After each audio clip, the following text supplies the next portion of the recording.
quite an interesting approach.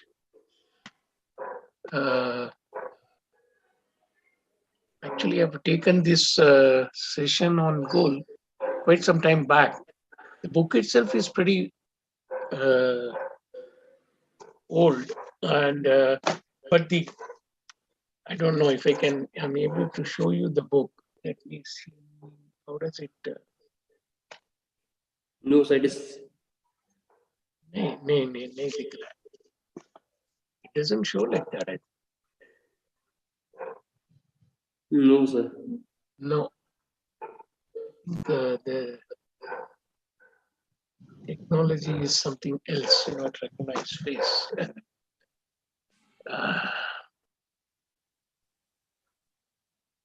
Maybe if I know the background.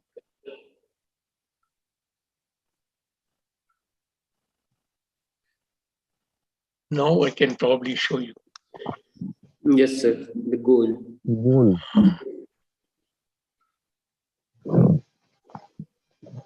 This is the book on which it was very highly popular. Of course, even now people use this technology for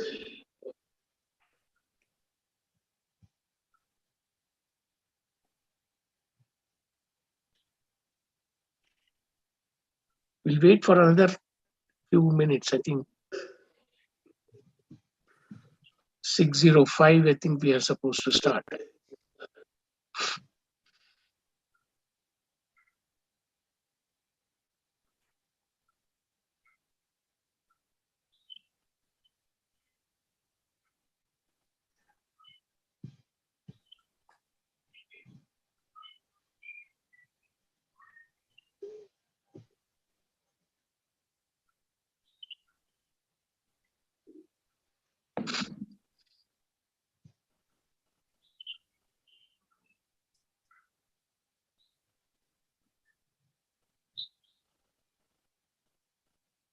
Lucknow में ये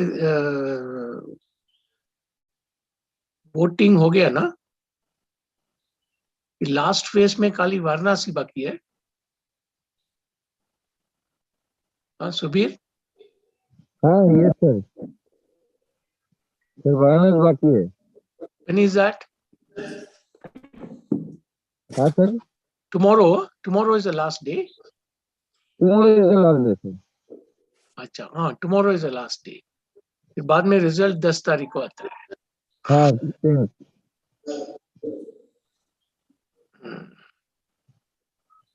Tomorrow or 8th Tuesday.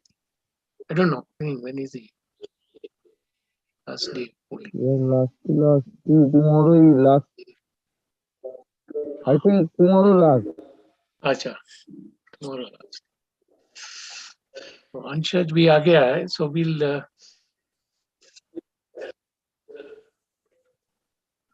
good evening Anshaj.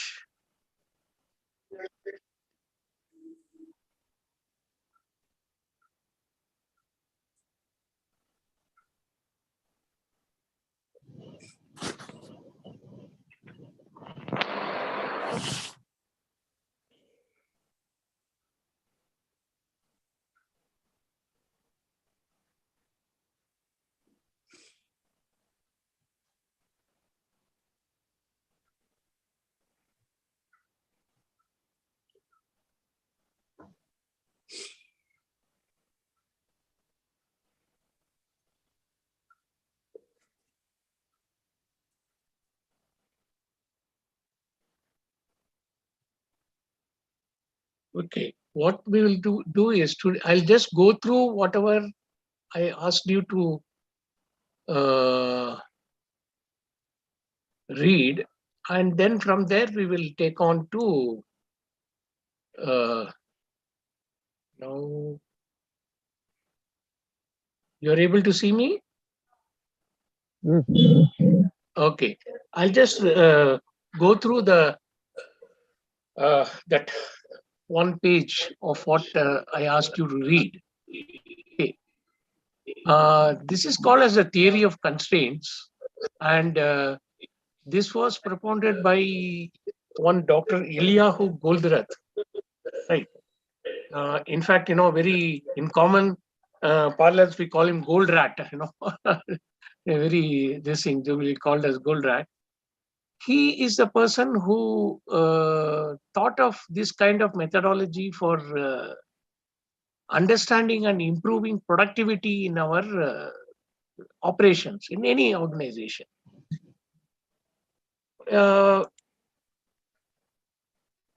And he says, how do I convey it? So instead of, he wrote it in the form of a novel, the fiction book, and like a story. And the book which I showed you, that is what became, then it became a big hit. People could understand what he was trying to say. Characters were all fictional, and he conveyed the entire process through that, the first novel, what he called as The Goal. I have myself read it about almost 25, 26 years back when the book became very popular. And then it became a topic for academic discussion, especially in operations management. So that is what we are going to discuss today. And I'll take from the original slides of The Goal when once we go into it. Now, the theory of constraints, what is it? Is a process improvement methodology that emphasizes the importance of identifying the system constraints or bottlenecks. See, in any system, there are many processes which happen one after the other, or some of them parallelly, and with some inputs coming at various stages. Now, what determines the throughput in any process is the bottleneck. So by leveraging this constraint, organizations can achieve their financial goals while delivering. So obviously, the more the throughput output from the system, the more the organization is able to generate revenue, right? And while delivering on time in full to customers. What is important while doing it, that it should be done in the least possible time in which it is supposed to be done. You can apply this to hospitals, you can apply it to production systems, you can apply to banks, you can apply to anything, any organization. Avoiding stockouts in the supply chain, reducing lead time, etc. Other common benefits of implementing the theory of constraints include better control over operations, less inventory, reduced conflicts between team members, and drastically reduced firefighting. See, firefighting is something, firefighting in the sense there is something going wrong somewhere due to either some supply is not there, the power is down, defective quality, defective output from the previous process, something or the other keeps happening, and you're firefighting to set right that system. Now, once you understand this process, it reduces this firefighting. Often, additional capacity gets exposed without further capital investment or hiring additional workers. Our traditional way of managing any business, any operations, is that optimizing every single process, one after the other, all the sub-processes. But that only creates extra capacities in some, and the weak link in the system or the bottleneck continues to be so without you realizing. And what that weak link is itself sometimes is not understood clearly. So the core idea of this is that every system has a limiting factor or constraint. Focusing improvement efforts to better utilize this constraint is normally the fastest and most effective way to improve profitability. Of course, he's talking about the end result. Now, he's talking about it in a very simple analogy, like a chain. You see, of course, we all understand the chain very well. Suppose the first one, which we saw here, the first diagram which you see here, you see a chain and suddenly the chain is broken and you have just used a paper clip to continue the chain. Now, what is the bottleneck in this? It's very easy now. Everybody will know that it is a paper clip. The more pressure you put, force you do to drag the chain, the paper clip is going to give out. Similarly, if there is a jerk, sudden jerk in the organization, somebody's audio is on, please mute. Okay. Yeah, please mute all audios. Sorry, audios, yeah. So the chain will break. No, so no chain can ever be stronger than its weakest link. Similarly, every system must have a constraint that limits its output. We have to identify that constraint. That is what we have to do. We know this because no system has infinite output. For example, you will never find a company with infinite sales and profit. Now, when we are talking about this, it is not just the production itself. It is the entire chain, starting from supply, supplier, the supply chain, to the production, to the product and the end customer. We are going to come up with, see some of the products which has no constraint on market. Anyway, we'll see that later. Note that every chain will have one weakest link. Strengthening the other links can never increase the overall strength of the chain because they are not the weakest. So in fact, strengthening a non-weakest link will probably decrease this overall strength of the chain due to the added weight by the thing, which is given in the second photograph. Just by strengthening any one link, which is not needed to be strengthened, will not improve this further. On the contrary, it may make it more weaker, the weaker link. Similarly, attempts to optimize each individual process and function tend to ignore the impact of the constraint, thereby causing a variety of unforeseen problems that reduce the overall performance and effectiveness of the organization. For example, if sales orders are the constraint, optimizing production output can result in overproduction.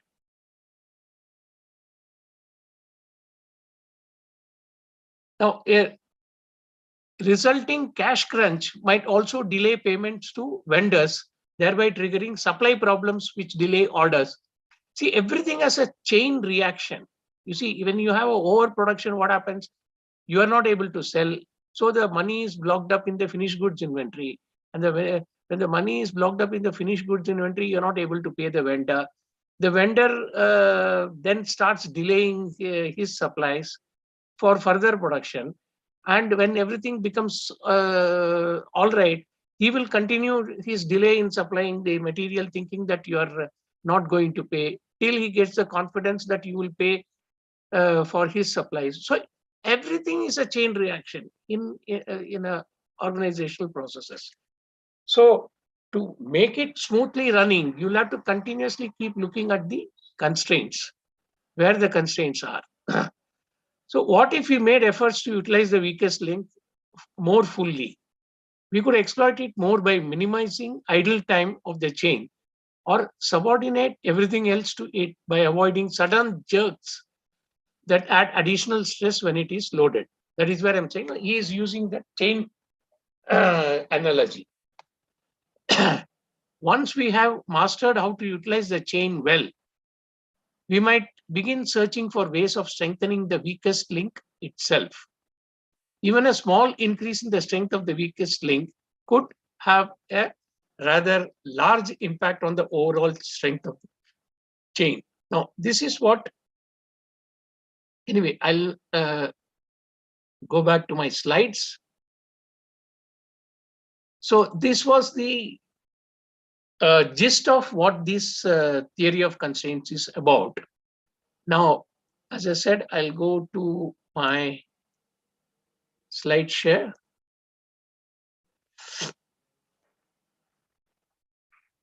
Now, are you able to see the slides? Yes, sir. Yeah, okay.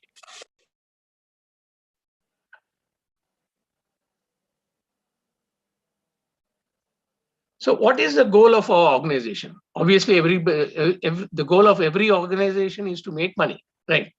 And somebody asked, what is the next goal? I said, to make more money, right? So without making money and making more money, the organization does not, any organization will not survive. In the parlance of government or any NGO, you can only say that we have to create more surplus instead of saying that we have to make more profit, right? Without surplus, again, we cannot grow, right? In other words, even if you are an NGO where you are getting funds from others, unless you do your job well, the person who is funding you will not fund more money, right? So even there, your goal should be to maximize and output and minimize cost. That is the goal of any organization. So what is the goal?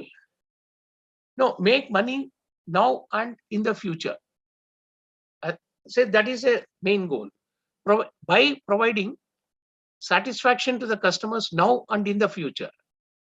Provide security and satisfaction to your employees now and in the future. There cannot be any other goals in any organization, because if you don't provide employee satisfaction, people will keep on changing, and then you will that itself becomes a constraint. More and more new people means less and less efficiency in the organization. Many weak links are formed in the chain of processes, right? And if there are no satisfied customer, then who will there'll be less offtake of your products and services, whatever they are. So basically, it comes from satisfaction to the customers now and in future. Provide security and satisfaction to employees now and in future. Theory of constraints, in short, TOC, recognizes that only the owners of a company can choose the goal. However, once chosen, the other two become conditions necessary to achieving the goal, right? Say owners of a company, in the sense, the board of directors in a company or the people who own. But once they have chosen, the other two is mandatory. They can't say that I will not satisfy the customer and still achieve the goal, or I will not satisfy my employees and I will still achieve the goal. That's not possible, right? So make money now and future, provide security and satisfaction to employees now and future, provide satisfaction to customers now and in the future. This is a given, whether you like it or not. So how does your business make more money or more surplus? Let us say, since we are using it in the business scenario, you can replace it with more surplus or more output, more revenue to a government in case of more number of people served. Like if, for instance, you're talking about vaccination and whatever, So the word money can be varied by whatever output which is desired. You want this, which is the output, but usually what happens, you get this, or sometimes much lower than what you expect. Constraint for making profit or surplus, as I say, is what is that limits the organization. Since you are there, you should ask yourself, as a manager, I'm sure you are an executive or a manager or somebody in your organization. What is that limits our organization to achieving more of its goal, to make more and more money? See, ultimately, unless everybody is thinking is towards making surplus for the organization will, there are going to be many weak links in the organization. So the core idea of in the theory of constraint is that every real system, such as a profit-making enterprise, must have at least one constraint that limits the system to achieving its goal. Usually what happens if you make that weak link better, some other link is going to become weak. It's a continuous process. So our venture should be to constantly keep looking at which is the weak link. Every for-profit organization will have a constraint in either supply or operations or market. Now we are talking in general now in broad terms.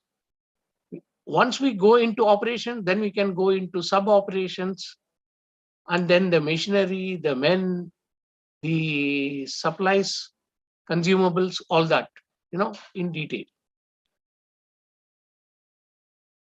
In a manufacturing organization, you have the supply side, you have the operations and the market. Now, what is the constraint? Current constraint may shift, but there cannot be any situation when there is no constraint. Had it been so, its profit would have been infinite. Constraints are neither good or bad. They are facts of life that keeps happening. So there is really no choice in the matter. Either you manage the constraints or the constraints will manage you. The constraints will determine the output of the system, whether they are acknowledged and managed or not. You can call it output, or I would even call it throughput, because the throughput is determined by the output of the weakest link, right? Which is again becomes the output of the system itself. Today, most organizations believe that they have a constraint in the market. Do we have a constraint in the market if we have more than 50% of the world market? It's a very audacious question. Now, which item can you think of which has more than 50% of the world market? Anshaj or Subir, can you say which product you can think of which has more than 50% of the world market?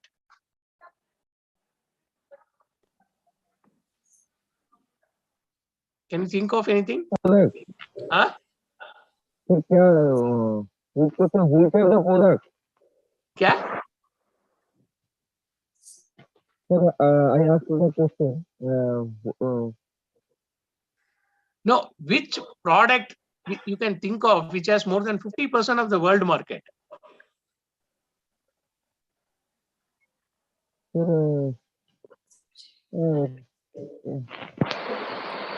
FMCG. Huh? FMCG, sir. No, FMCG is by various companies. See, Okay. when you say, Sir, crude oil. huh? Crude oil. Crude oil. Okay, but then Okay. again, crude oil is produced by many countries. And currently, of course, with the Russia-Ukraine war, the crude oil is going to be a problem, definitely. But it is done by many countries. Very simple examples. In fact, all of you are sitting in front of a system,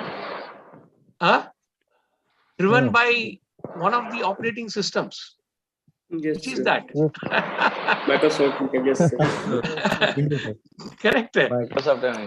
Very simple, correct. Since very few organizations other than Microsoft or Intel, see, as they say, right, you take your laptop, right on top there is Intel. Mine one has got Core i3 inside. I'm sure all of you, all the computers, if you take, and laptops, most of them have an Intel chip inside, and the operating system is Microsoft. Now, very few such organizations like this are there in the world. You see, other than that, most organizations cannot think of such high market shares, right? So if you say that I don't have a constraint when you are doing very well, the constraint is the market itself, right? You're not able to satisfy the market. If you're so good, then you should be able to have more market share, correct? So since very few organizations other than Microsoft and Intel have more than 50% of the world market, therefore most organizations do not have a constraint in the market. However, they have an order constraint, meaning market is there, right? There is no constraint in the market, but constraint kya hai? Customer is not buying your product, he is buying your competitor product.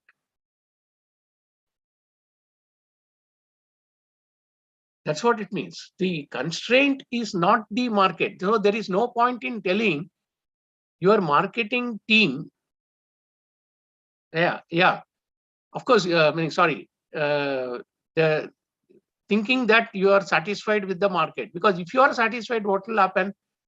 Your competitor will go and be aggressive in the market and eat into your market share. So obviously your market share will go down. So when you are doing very well and you are not getting enough market share, then the point is that there is a constraint of converting the order in your favor, people to buying your product. So that is the constraint. So let us check out if we really have an order constraint. Now, continuing the same analogy, it says, let us check out if we really have an order constraint. Do we deliver more than 95% of the orders on full? There can be many reasons why the customers are not buying your product. You may be doing extremely well, and yet there are customers going and buying your competitor's product. So do we deliver more than 95% of our orders on time in full? Whenever he wants and immediately. Like for instance, now we have, Amazon Prime, okay, guaranteed delivery within so and so time, immediately within next day, next to next day, and all that. And they make all efforts to ensure that the product is delivered. Right? You may curse saying that they are doing unethical practices, this, that, and all that, but still that is the thing. Long back when I was in the US,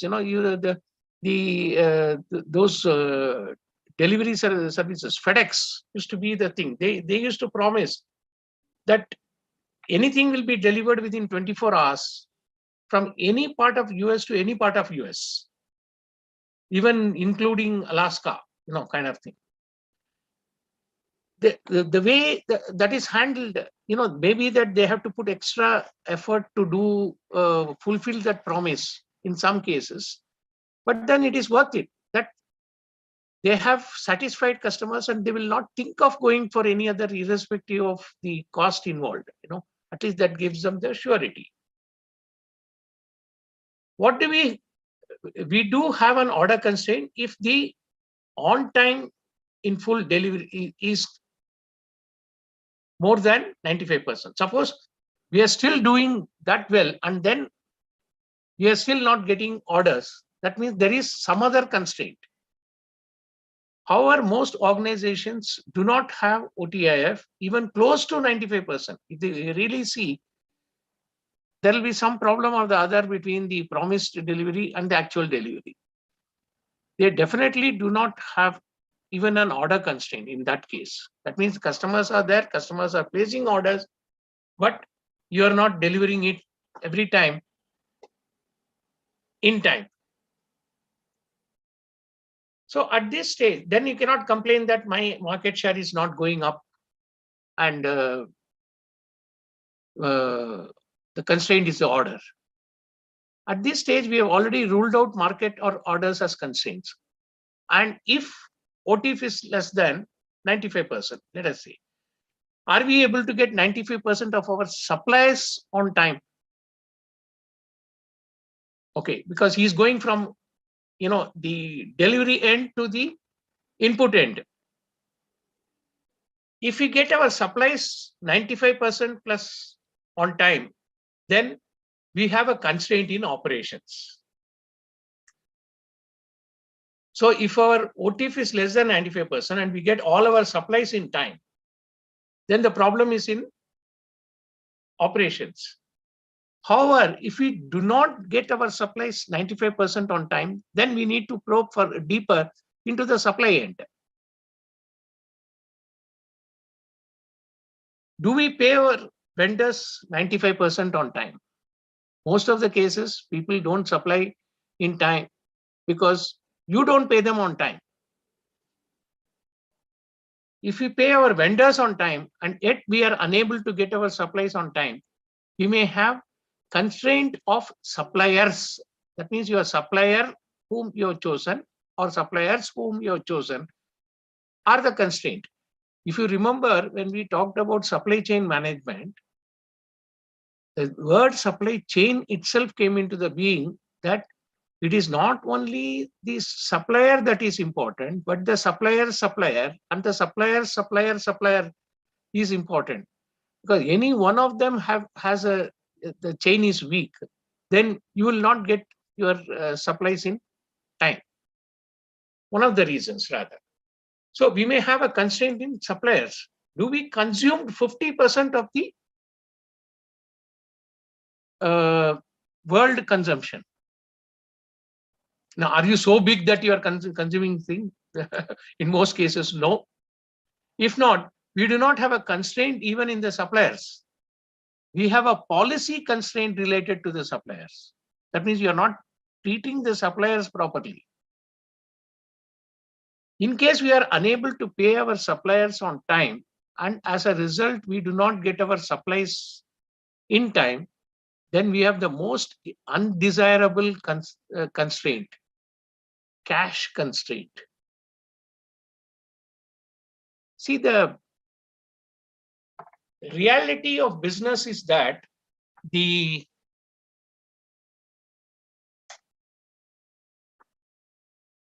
business is nothing but cash flow. Any business for that matter. You talk about a hotel, hospital, manufacturing organization, any organization. If we call cash as even the fuel, the fuel supply should be constant. The engine should be running all the time in peak efficiency. If that has to happen, there has to be a constant supply of fuel, which is the cash at all levels in operation.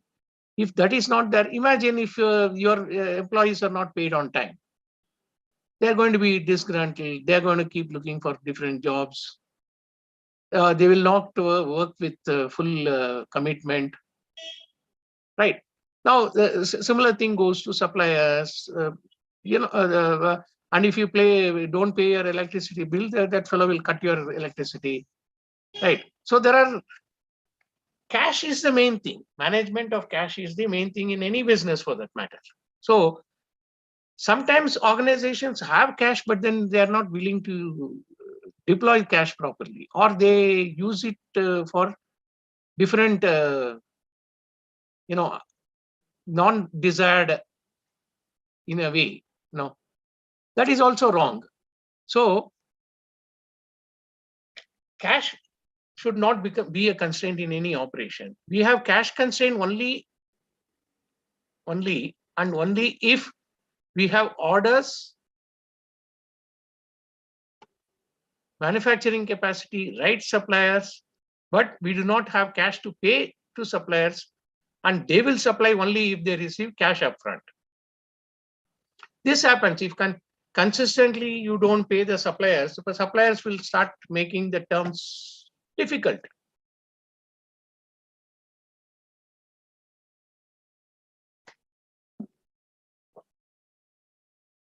Cash shortage does not necessarily imply cash constraint.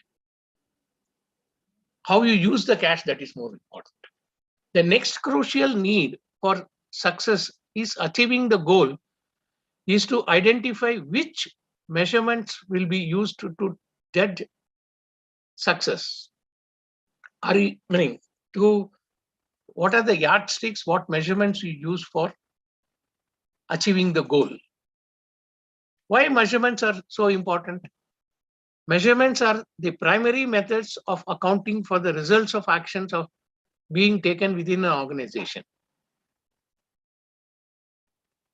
How do you set these measurements is which we'll be looking at now. This may be considered as an output as well as an input for the managers and workers. People do not always use measures to get better. They manipulate measures to look better. Basic tendency of any human being is that they want to show that they are better. If there is a competition among managers, the person who projects himself better in any meeting is considered better.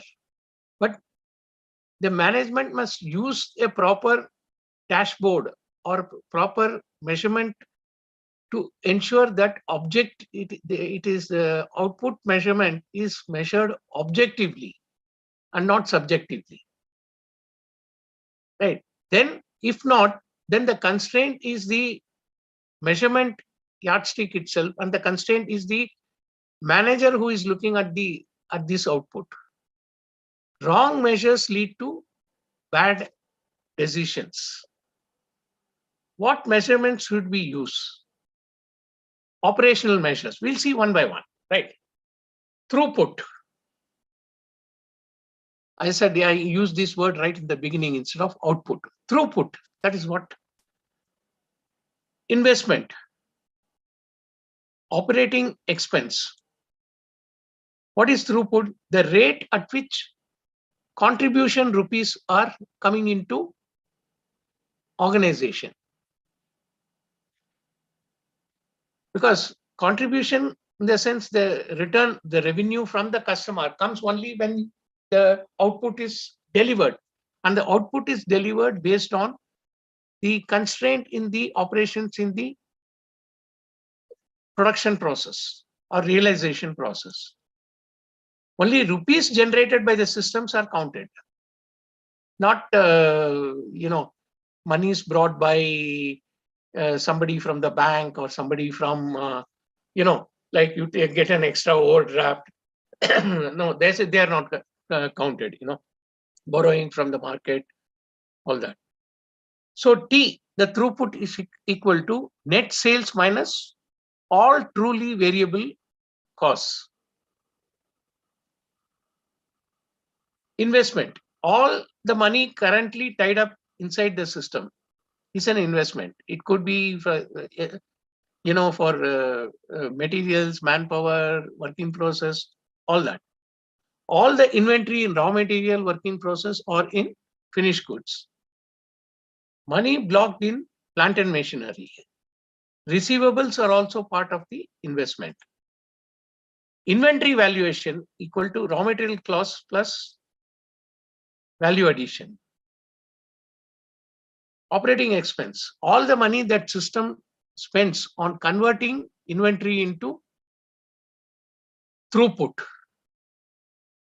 All the expenses are clubbed together as OE or operating expense and are thought as fixed. Now, one thing you'll find that if you try to compare it with some of the things which you have studied earlier, the nomenclatures may vary. I would say just try to put that aside for the time being. At least try to understand what Goldrath is saying in this.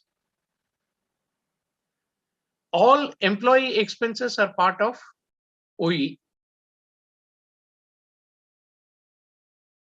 How does theory of constraints help companies? Focusing improvement efforts at the weakest link where it will have the greatest immediate impact on the bottom line.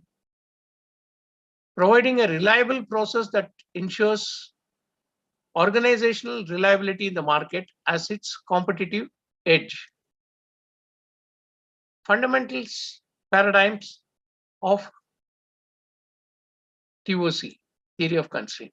Traditional belief, probably what we have studied so far, inherent constraints, inherent complexity, inherent conflict, inherent certainty and optima or optimizing processes, inherent bad people. Theory of constraints belief paradigm correspondingly will be inherent potential, inherent simplicity, inherent win-win, inherent uncertainty and good enough, and inherent good people with bad assumptions. Like we say, there are no bad people in organization. It is only people who have bad assumptions or bad way of looking at things or bad approach to problems. Now that is a constraint. The person by itself is not a constraint. No, he is not a defective machine where you take it out and then put another machine. No, it doesn't happen that way. Not in real life. So the theory of constraint believes that there is a potential, there is an inherent positive thing within every problem or a conflict or a what you call complex or a constraint. They need to be looked at as a potential simplicity and through a win-win approach. How do we set goals for ourselves and our companies? Based on considering the current limiting factors. You see, suppose we say that we want to fix up how much we will be able to achieve next year. We are already in March now. You are asked to make a budget. What would you do? You will take into account the current. Just 1 minute, please.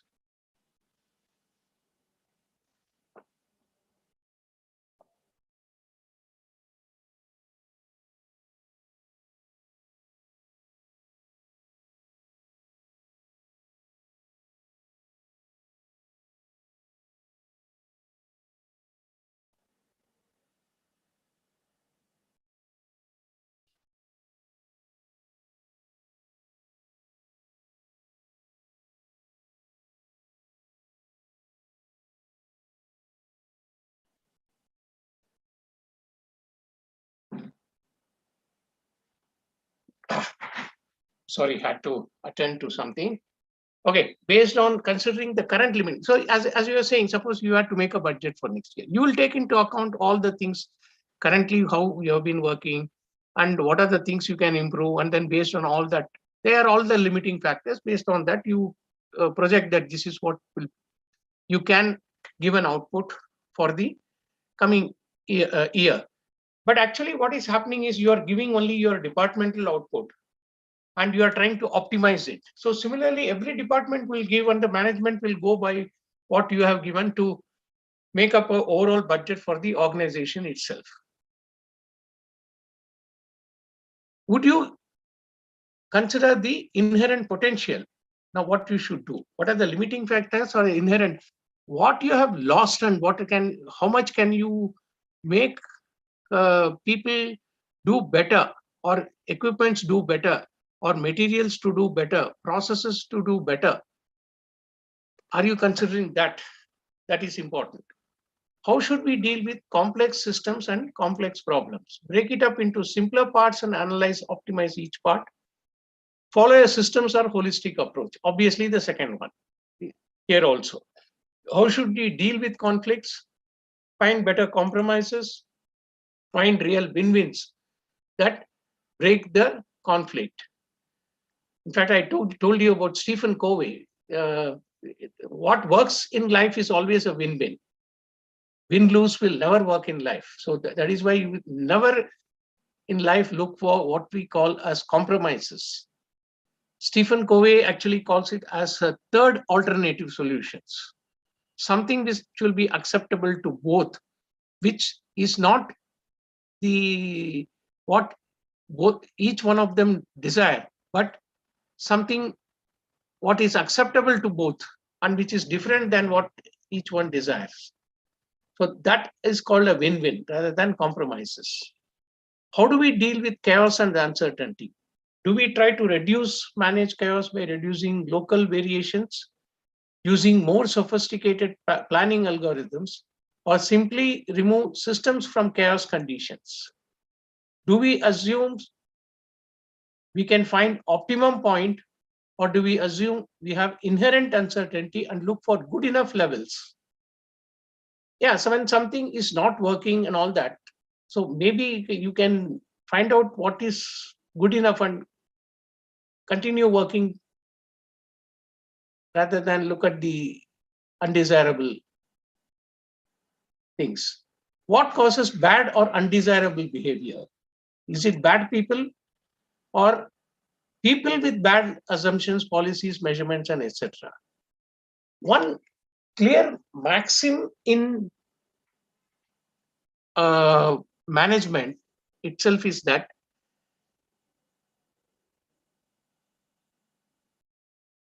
policies are driven by structures, and that in turn drives attitude of people. Most senior top managements tend to change structure to determine processes, to determine the attitude of people. In fact, if you see at governmental levels, they change the way certain departments work or create new departments, put appropriate people in the right department at the head, and they in turn bring the change in processes. Similarly here, people behave badly for various reasons. Inherently, they are not bad. They do things which are considered bad because of either policies, measurements, structure. So that is where you need to understand. Any one of these 5 beliefs can be the belief that blocks us from improving our company's goal. This is a very important slide which you must look at. Your approach determines how to remove the constraint when you have understood what is the constraint. Belief 1, setting goals or expectations for improvement based on considering current limiting factors or based on inherent potential. As we saw that, obviously this is better. And how do you do that? Traditional view, current and past performance, potential, so much is within control, 90% is out of your control, and you set a goal that this much 10% improvement is possible, so your goal is this, although the potential is this. In the TOC point of view, this is the current performance. Now, the balance from the balance, 90% is within our control or influence, which we can do better, and out of control is only 10%. So you are able to fix or assume a larger goal within our control or influence under the new paradigm. Belief 2, dealing with complex systems or problems. Break it up into simpler parts and analyze, optimize each other. Usually this doesn't happen because, as I said, you are only creating more and more weak links within the chain. Will not give you a throughput which you desire. And sometimes these may work against each other also. Strengthening one link, as we saw in the very first thing, without understanding the whole thing, may only weaken the weaker chain again further. So instead, you follow a systems or holistic approach to solving problems, which is a more complex problem.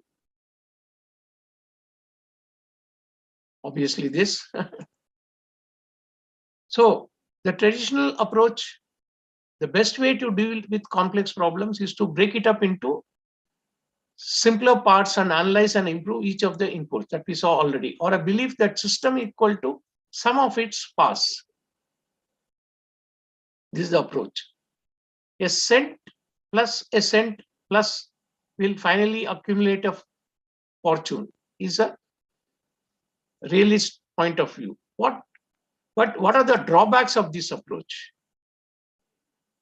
The scientific or systematic approach, all complex systems are governed by inherent simplicity, or system part of a whole is not equal to the sum of its parts. Like I know you must have read in your school the Archimedes who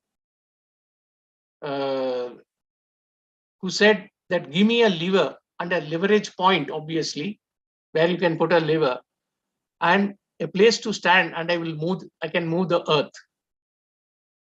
The figure says it all.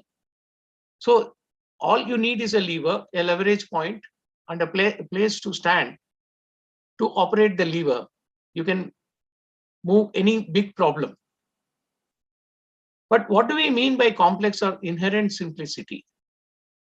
All complex systems are governed by inherent simplicity. Physical view of the system, flow of goals. Now, these are all now examples. If sources of supply are this, the source of demand throughput is this. But when you understand the cause and effect and the supplies and understand each one of them, then you are able to understand what is the root cause, which is drawing up the constraint, as you see here. So the bottleneck or the critical chain or physical constraint is this particular problem, and the root cause is this. So the inherent simplicity in any complex system is the physical and logical leverage points or constraints. That is how you should look up. Instead of trying to optimize each one of them, that is not going to, which is a traditional view of doing it. Whereas you look at the weak link of the whole system, understand that and understand the root cause and try to improve on that. Inherent simplicity is equal to leverage point, it is equal to the constraint. Okay, so as the same lever as we saw what Archimedes made is here. You put a lever here and try to improve that. And of course, the constraint will move somewhere else. The throughput will definitely increase. Okay, so as you see, the person's working on the root cause. Belief 3, dealing with conflicts. Find better compromises or find real win-wins that break the conflict. As I told you, anything which you work on a compromise will never give a solution, because both of the persons are not satisfied with the output. Whereas if you find a win-win or a third alternative solution, then you can break the conflict.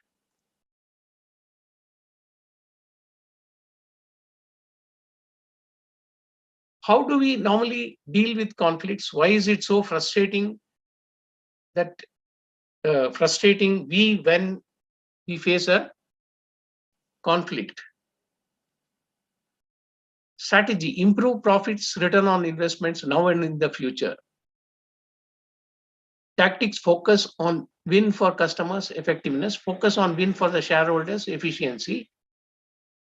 Protect and increase sales, control and reduce costs. Naturally, the improvement on the. It seems that we are stuck between a rock and a hard place. How do we deal with such a dilemma? So you strike a compromise between these two. we compromise, and it is called a compromise because we end up compromising on both of the system needs. This is only an example. You can apply this to any particular problem which you find in your workplace. Effects is that neither the customer is satisfied because you will try to reduce costs for the customer and thereby not provide better products.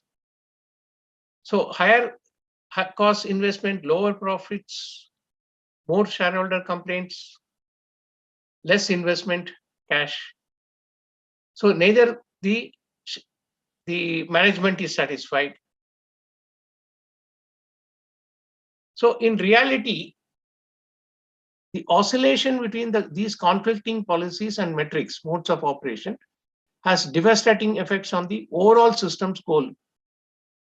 So when you apply this to your problem within your organization, my only take on this is that when you are given a problem, you first, of course, you have to satisfy your boss. After all, most of you are working on the middle management level. You can't straight away take on the organization as a whole.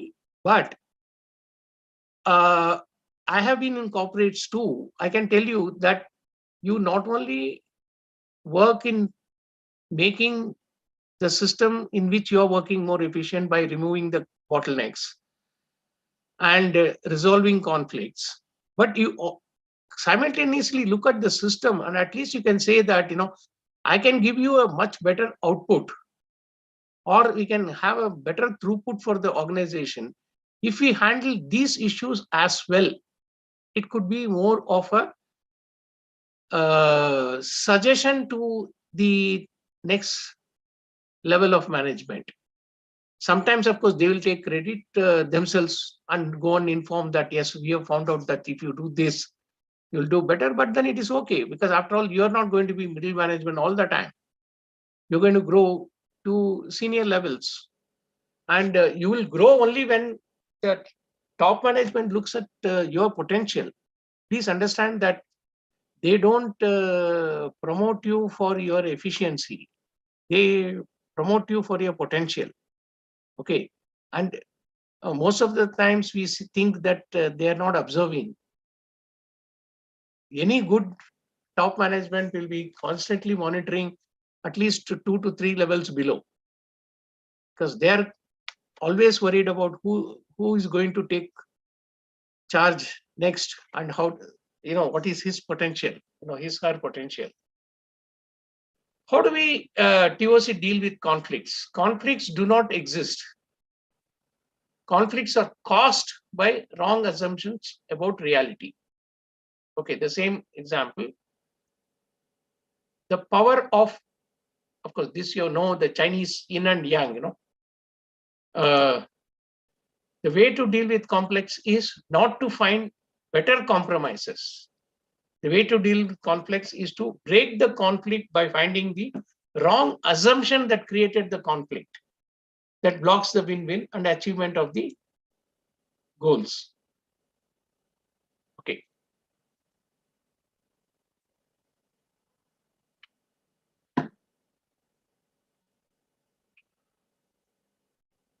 The key to break a conflict is to look for the assumptions that block a real win-win.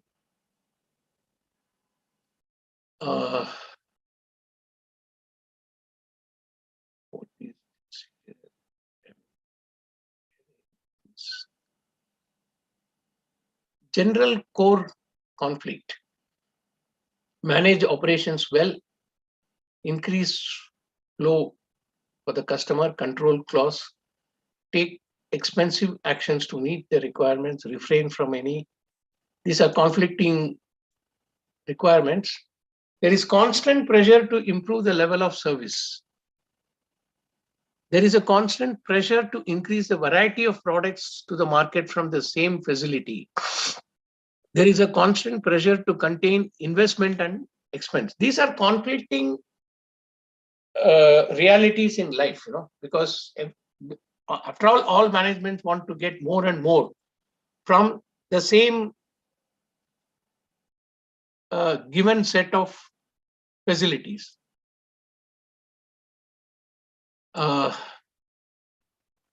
Producing to stock based on future reduces lead time.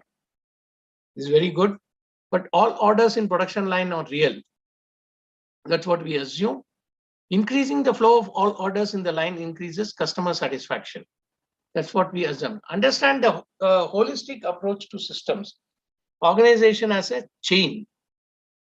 Understand the causalities both within the operating system and between the operation system and the rest of the organization. What causes what? See, basically, in most of the cases, we don't understand what causes what effect. In fact, I think when you did, I don't know whether you did 7QC tools in quality management. There is something called the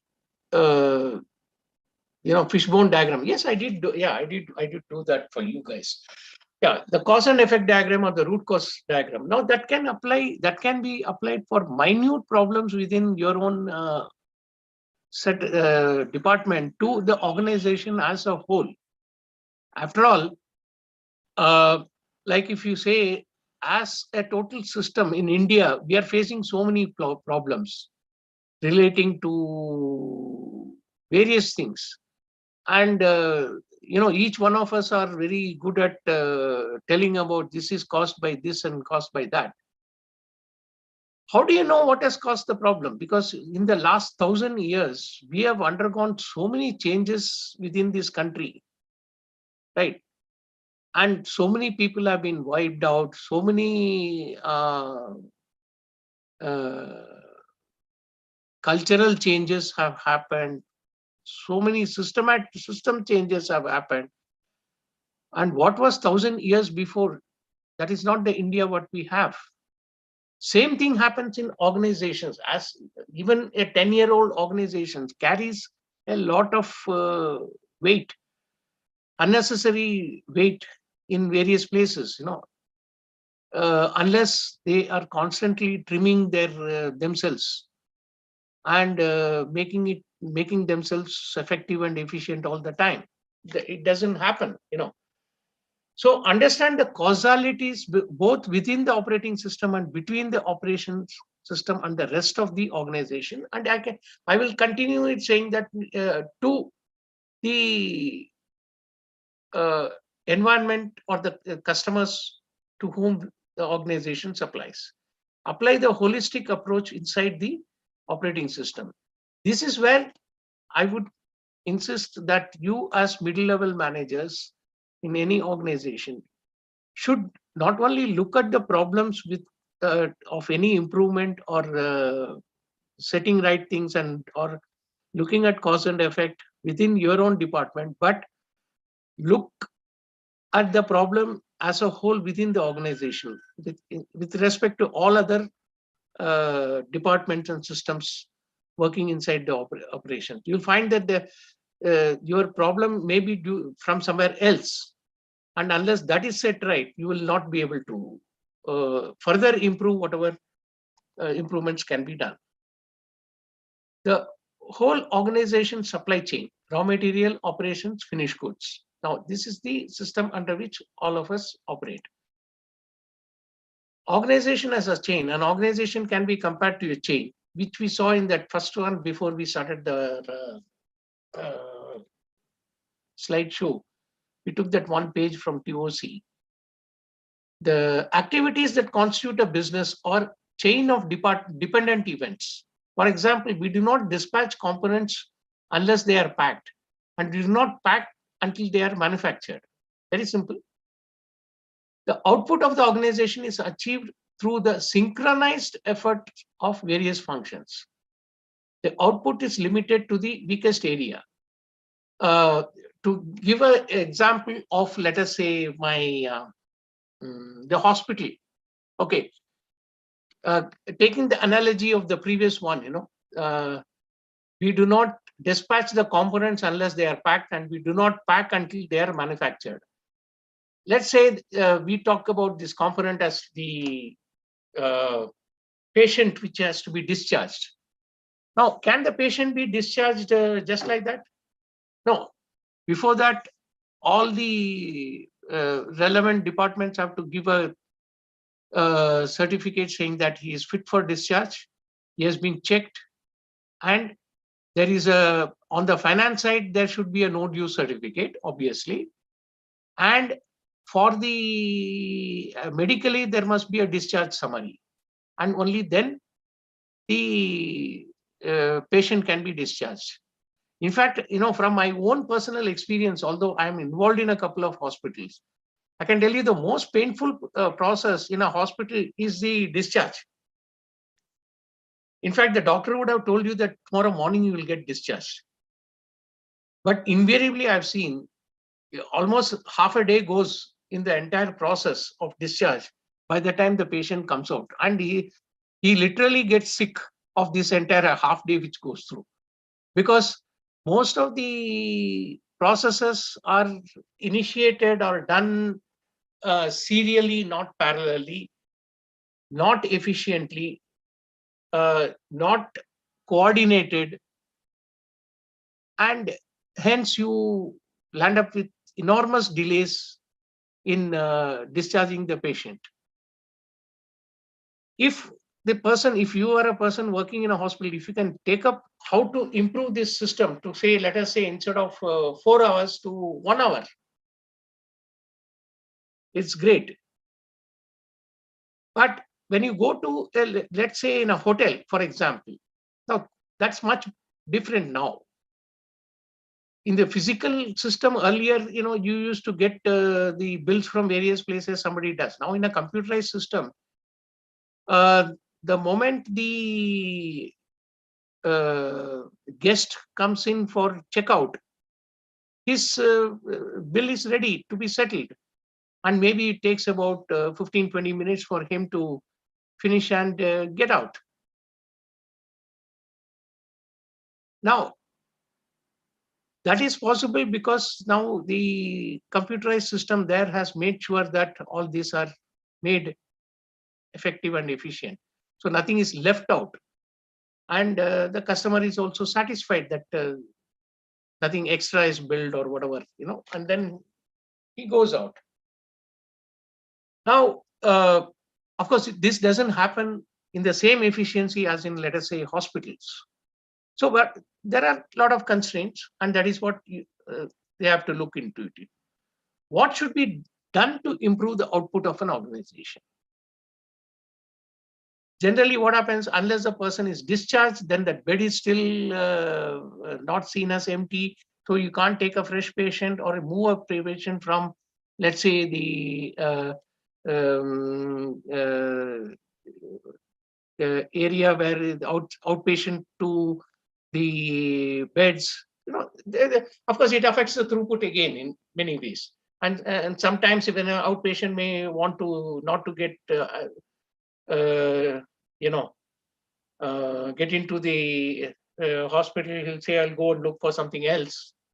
Anything could happen. He could lose customers.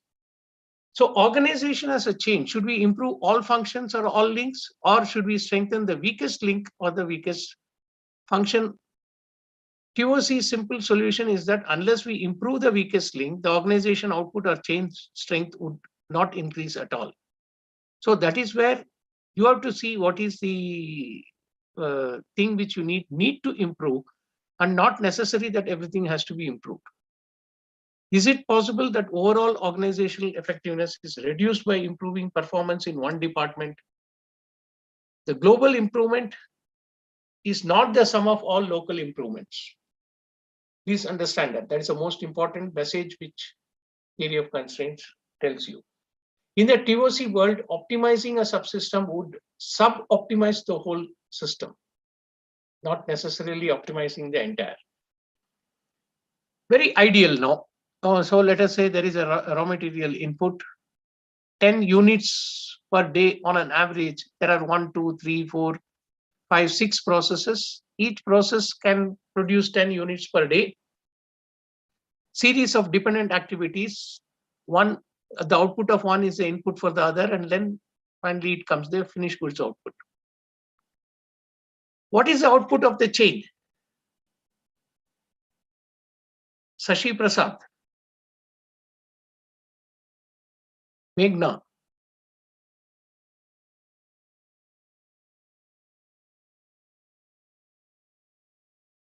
What is the output from this?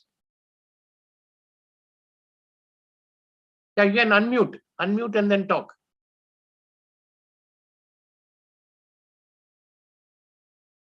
Meghna, unmute. Sashi Prasad ji, please unmute. Yes, sir. Yes, sir.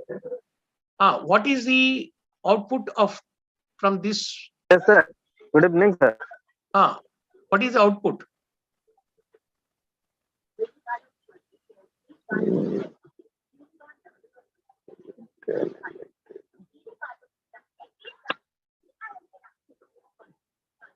See from the Yes, left side. sir. Yeah.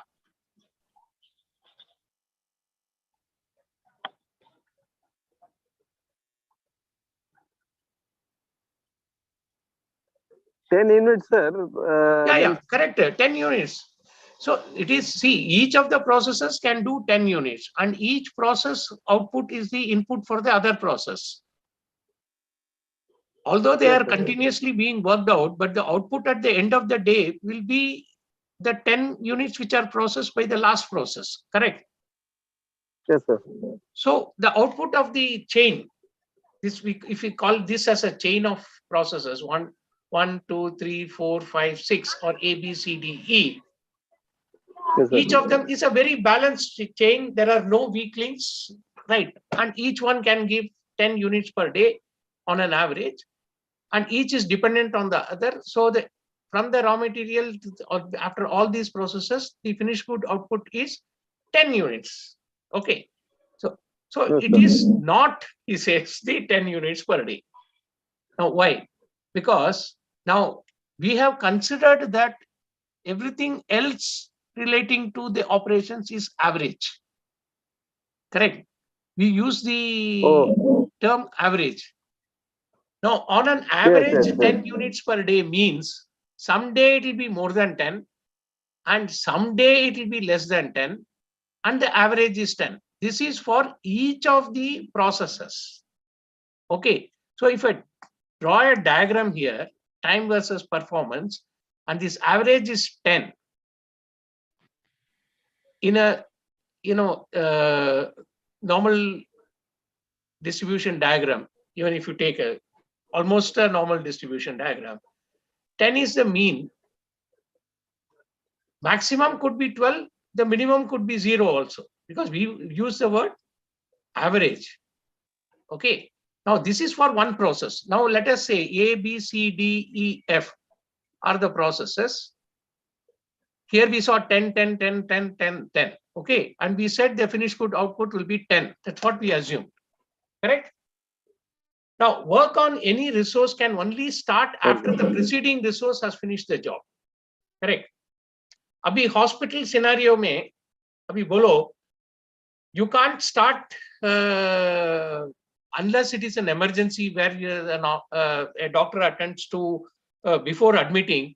In most cases, you can start working only when the admit process is done. Correct? Huh? What, Subir ji? Correct, no? Admission होने के बाद ही सब शुरू हो सकता है. Sir, at first, so patient is come and registration. After the registration, patient will go to the doctor, and doctor with correct. So registration में ही sometimes time लग जाता है. You know, if you yes, see that movie, you know, Munna Bhai MBBS, you know. Yes, sir. Yes, sir. उसमें भी वो बोलता है ना, वो admission में ही इतना time लग जाता है. So anyway, each one is a process. What I'm trying to say is each one is a process, and the average time taken by for a process, you know, you can say that you can do it in 10 minutes. It does not mean that you can do it in. Sometimes if the patient is very cooperative, he has brought all the things correctly, and there is no queue, no waiting patient, the whole thing process may have got done in 2 minutes also. But if there is a long set of people, you have the wrong person who is on the admission side, the computer is not working. So many things can happen. It may, that 10 minutes sometimes can take even 1 hour. But on an average, you say, oh, 10 minute mein ho jata hai. Like our usual way of saying, no? So, ye 10-15 minute mein ho jata hai. So that is because you are giving an average. So that is one process. Now there are a series of processes. See, imagine if for each of the processes you talk about an average, 10-15 minute, but actually in a very good scenario, 2 minute mein ho jata hai. That is the best scenario. In another scenario, एक process का 1 घंटा लग जाता है, right? So both scenarios are possible because we are only talking about the average. So work on any resource can only start after the preceding resource has finished the job, right? We assume that. Now, if resource variation exists like this, as we saw earlier, and resource dependency exists like this happens, then this happens, then this happens, and then this happens, and the output happens. Then what is the effect? Then effect is this and that. Sorry. Effect is depends on this and this. That is what is the effect. So now each one of them, although we said 10, has a variations like this, what we saw. Could be 0, it could be 12. Okay, in that example, which he is saying. So output of the chain is equal to, right, from 0 to 12 with 10 as an average. Could be anywhere like this. Now, each of them of the processes happening. Now, this is the first fellow, green, having this variation. The second fellow, blue, dependent operation having. Then you see now each one of the colors variations have extrapolated on the same graph. Then I hope you know integration, no? Differentiation integration sab college mein kiya hai na? Yes, sir. Anshad, engineer. Yes, sir. What is Yes, sir. integration? Okay, I'll ask you a simple question. What is integration? What do you understand by integration? Sir, if you have a small sample of data and you want to convert it into a big sample prediction. I'm asking about your school differentiation integration. Integration, what do you understand very simply when you talk about integration? Sir, in simple words, it is what is the differentiation. area under the curve. Yes, Okay. sir. Yes, sir. Correct, no? Yes, sir. So the throughput or the integration here is the area under the curve. Here, what you see, the red. Okay. Now, this is not 10 right through.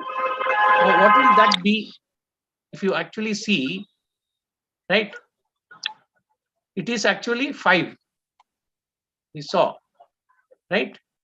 The average of this, which happens, which is 5 and not 10. Because each of the processes has variations, and the next process is dependent on the previous process, and we demonstrated that the throughput will never be 10. So the output of the chain is the average of the weakest resource at any moment, which is the red area, integration of that thing. And that's what happens. Oh, Shivam went out and came. Okay. So a chain is only as strong as its weakest link. That is why we say that. So the throughput in that example is only 5 and not 10. So Swapan, samajh gaya na? It is very easy because in normal parlance we say, after all, on an average, if we are able to do it in 10-15 minutes and there are 5 processes, it could easily be done within 1 hour. Let's say, that's what we say. But we don't look at the variations in each one of the processes and what could make it this 1 hour to become 4 hours or 6 hours. Okay. The system conclusion, if your system have resources that fluctuate and dependency between resources, then the overall performance of the system will vary or fluctuate according to the weakest link at any given time. The law is a given. It is like gravity. Whether you like it or not, that is the law. Okay. So that is what you need to understand in operations. How do we leverage the power of the law? Now that is the next.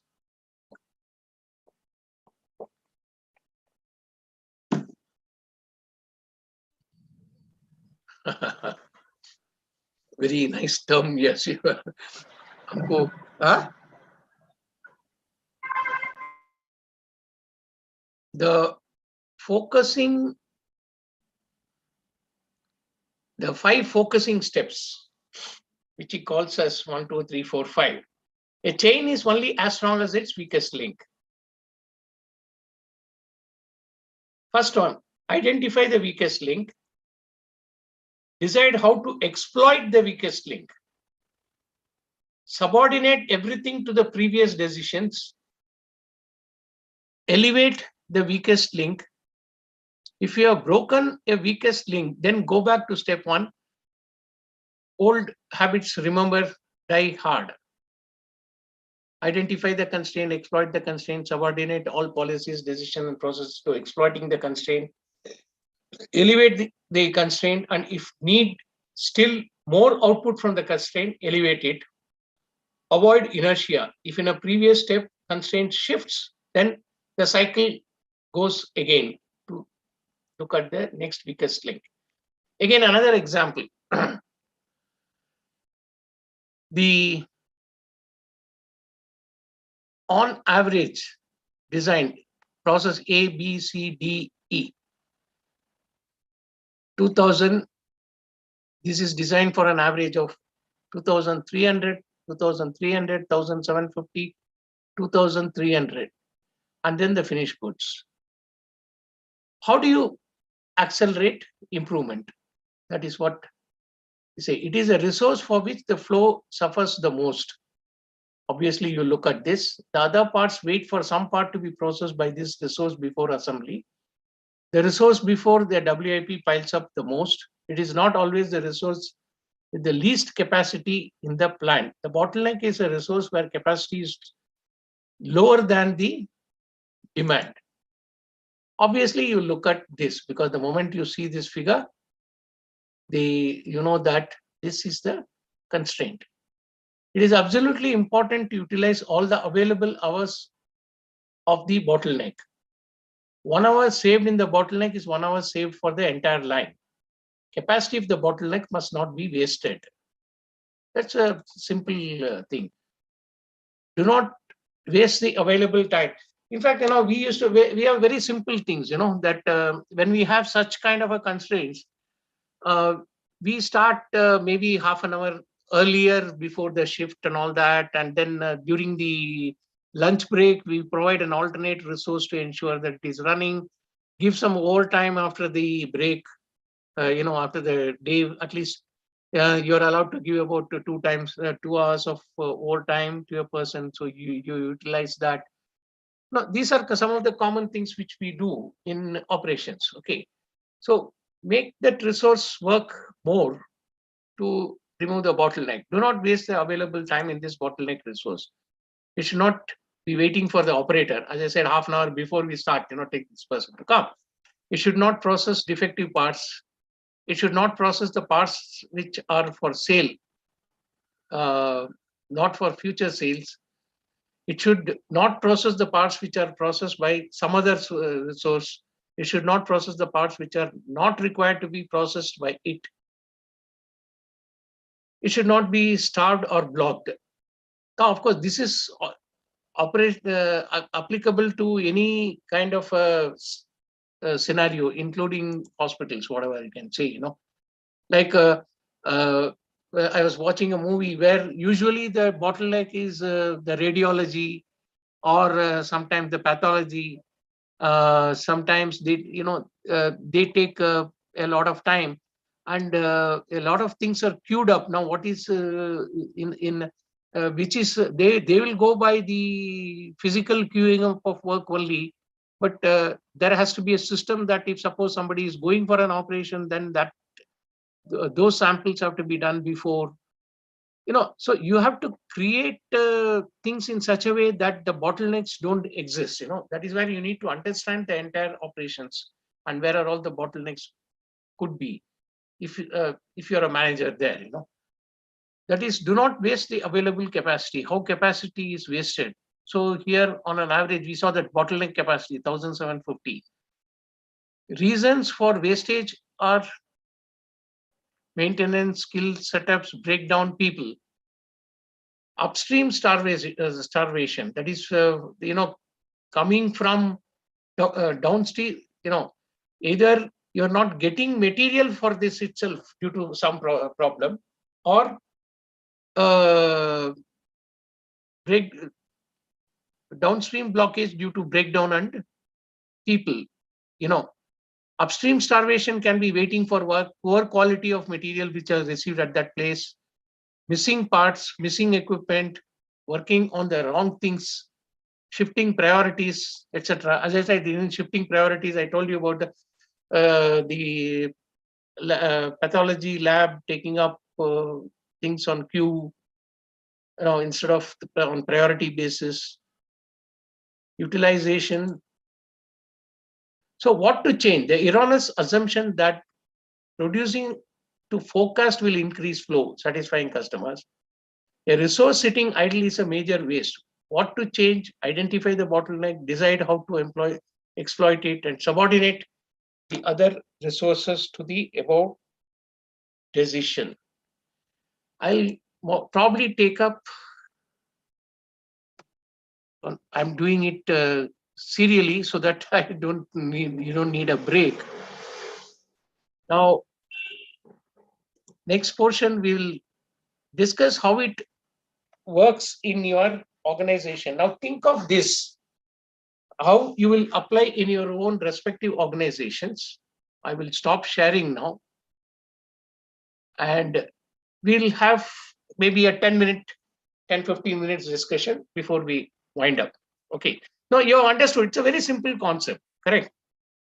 And if you understand this and apply it to an organization as a whole, right, I can guarantee you that you will look at the larger picture and have a better career in what you're working. That's all I can say. If each person in an organization works as though he is a CEO, right, then of course not in the salary and decision making, but at least look at the organization as a whole works. You can all unmute now, and let's discuss in your own organization how you will. Yeah, you unmute and also switch on your cameras. You can all unmute. Subir Sab, बोलिए अभी what is it that you understood on today's an hour plus presentation, and what is your take on? So today is theory of concept. Yeah. Theory Abhi, of concept. yeah. So tell me. Huh?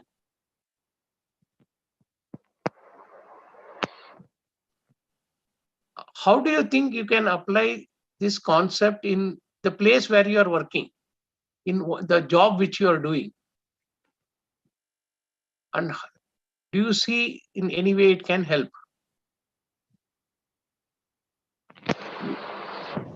Yes, sir. Almost of course, help this process. This process is very helpful for me because of I am operation manager. So that's why this process is helpful. Yeah.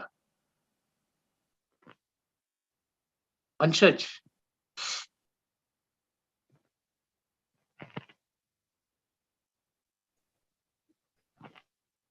Yes, sir. So we talked about this theory of constraint and about the chain analogy. Analogy, where two parts of a chain are connected with a paper clip. And according to this theory, no, it is not connected with the paper clip. The paper clip is a weakest link. Abhi wo chain toot gaya, so you try to do something, Abhi, in this example, he has just shown a paper clip connected to the chain. And so obviously that becomes a weakest chain. That is only as a, concept. yes, sir. So in wherever you are working, suppose you draw, have a process flow chart, like very simple thing, from the input to the output, these are the various departments, and in each department you have a sub process and a process flow chart itself of the work which goes on. Now, why is there an inefficiency in work as an organization and as within your department or division which you work? In each of these, even in the department itself, the series of processes which happens is like a chain. And similarly, the departments itself becomes, together form a chain to give a required output, right? So you have to understand the weak links within the department or the division or the sub processes to the weak links in the processes in the chain of departments which gives the output. Correct. So currently, as middle-level managers, you may not be exposed to the organization as a whole, but you definitely can look at your own department and then how to streamline what you have to do. But my recommendation is that if you want to grow and grow fast, right, you need to understand and recommend, I won't say expose, because sometimes the senior managers may not like the way you are trying to, people will say, oh, junior aadmi hai, wo kal ka chokra hai, humko sikhata hai, all that will start. But at least you can say, this is how I am looking at, and but you should be able to talk with facts and figures. That is very important. See, as I told you, I have a very limited experience of corporate life. Before I started as an entrepreneur at the age of 30, but at least I have worked for 6, 7 years. I have worked in corporates, and one of the reasons I could, I have done was I could go and talk to my general manager, about problems in our department, because I looked at this system as a whole. Of course, I had an MBA degree from IIM. That's a different thing. But the fact is that you don't need to. See, you can yourself educate to look at a systems approach as a whole approach. Sub-optimization is definitely needed by your own department head. Okay. This is not exactly what Kuldarat is saying, but I'm saying practically from an Indian point of view. That you need to do because at least you'll have to show your efficiency within your own department. Correct? Huh? Subir sir, correct? No? Yes, वो sir. Yes, sir. वो तो करना ही पड़ेगा. But while doing it, look at the constraints in the total system and how those constraints can be improved. Other than constraints which probably can be handled only by the CEO or the board. Correct? That you can't do anything. You can't go to that level, but at least as the organizational level throughput. Because even hospitals have, in case in times of this epidemic and all that, you see a lot of people now you're not able to handle. And so many resources are wasted, so many bottlenecks are there.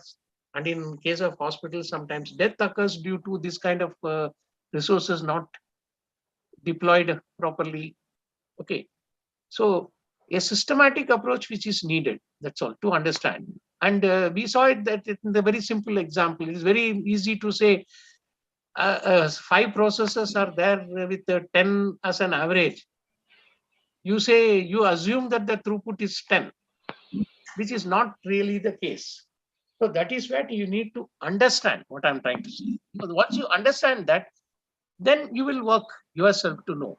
Now, this is only of the operations, but then it could be from the materials, it could be from the manpower, as he says, from defective parts coming from the previous line happening. If suppose in the process, the previous person is not producing 100% good parts and is producing and giving, let us say, 10% defective parts. This process also will give a defective output only.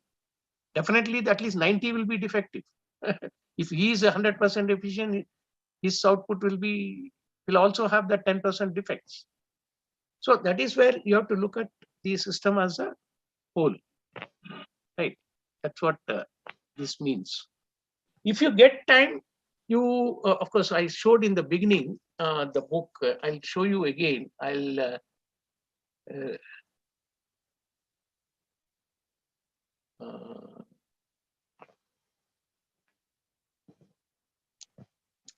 see, this is the book.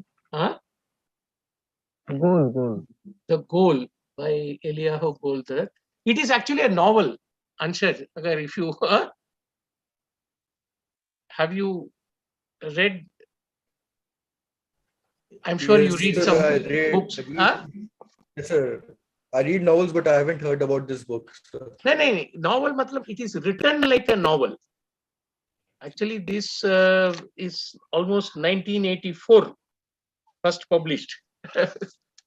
I purchased it in 95, 22nd July 95. You can see book is so old. I've read it many times. I've used it for classroom teaching like this, In fact, in the management classes, I have given a competition also based on this. An example which I remember some people came out with real solutions, right? But it's a good concept to look at and practice. Okay. Anyway, I have given you the link to that web in the WhatsApp group. You can go to that, and then there are books and other things which are available, which may be relevant to you. Okay. Because what happens is most of the time what we read in textbooks are good for understanding, but real life situations may need different ways of approaching it. See, that way it is it's good to follow. I've do that, but you'll have to look at some of the caveats, as we say in law, that what are the things which realities we have to keep in mind. So this particular approach is more realistic than some of the textbookish things which we have read. Okay. Any other questions? I'll try to bring in some interesting topic next week. Okay. Instead of doing, huh? Okay. Right. Okay. So we'll close for the day. Okay, sir. Yeah. Okay, sir. Good night. Good night. Yeah. Right. Okay, good night, sir. Good night. Yeah. Good night, Meghna. Good night, Shubham. Good Prasad.